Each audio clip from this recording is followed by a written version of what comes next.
Whenever I am unable to walk, climb, or sail away from the world, I have learned to shut it out. Learning this took time.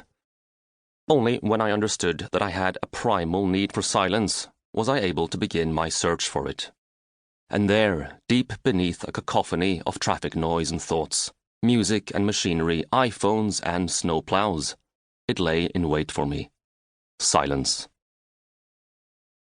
Not long ago, I tried convincing my 3 daughters that the world's secrets are hidden inside silence.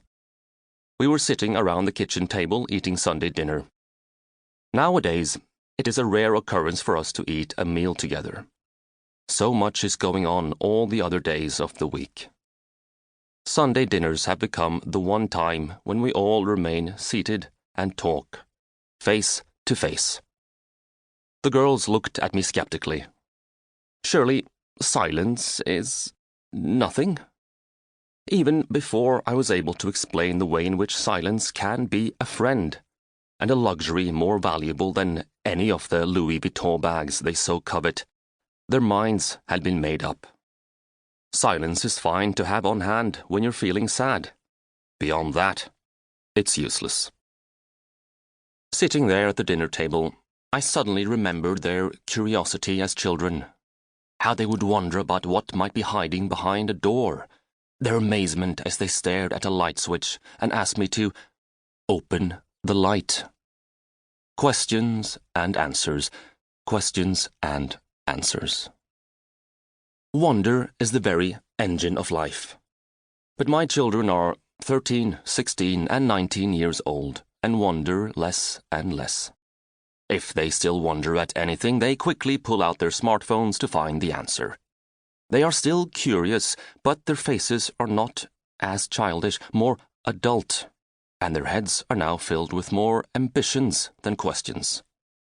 None of them had any interest in discussing the subject of silence. So, in order to invoke it, I told them about 2 friends of mine who had decided to climb Mount Everest. Early one morning, they left base camp to climb the southwest wall of the mountain. It was going well. Both reached the summit, but then came the storm. They soon realized they would not make it down alive. The first got hold of his pregnant wife via satellite phone. Together they decided on the name of the child that she was carrying. Then he quietly passed away just below the summit. My other friend was not able to contact anyone before he died. No one knows exactly what happened on the mountain in those hours. Thanks to the dry, cool climate 8,000 meters above sea level, they have both been freeze-dried.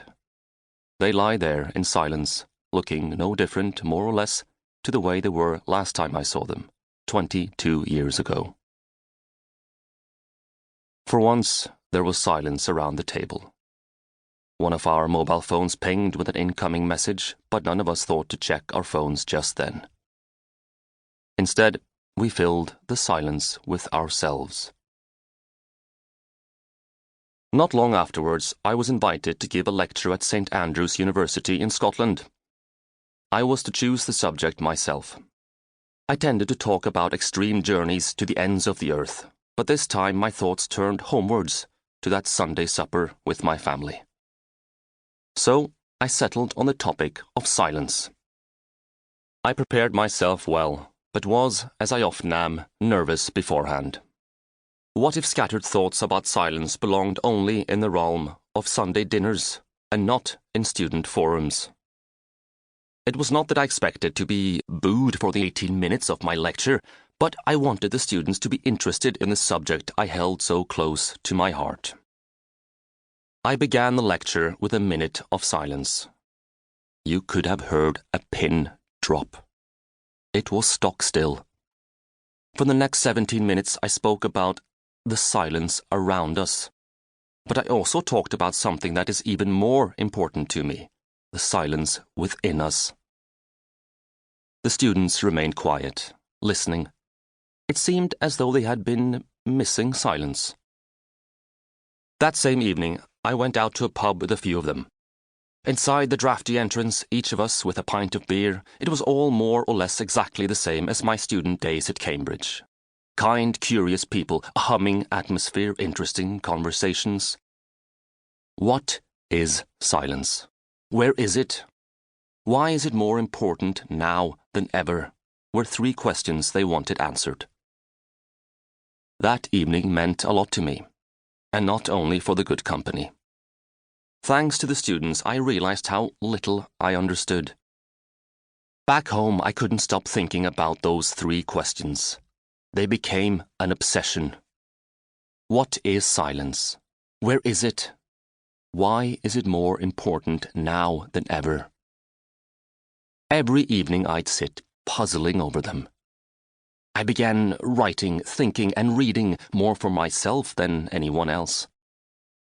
By the end of my search, I'd come up with 33 attempts at answering them.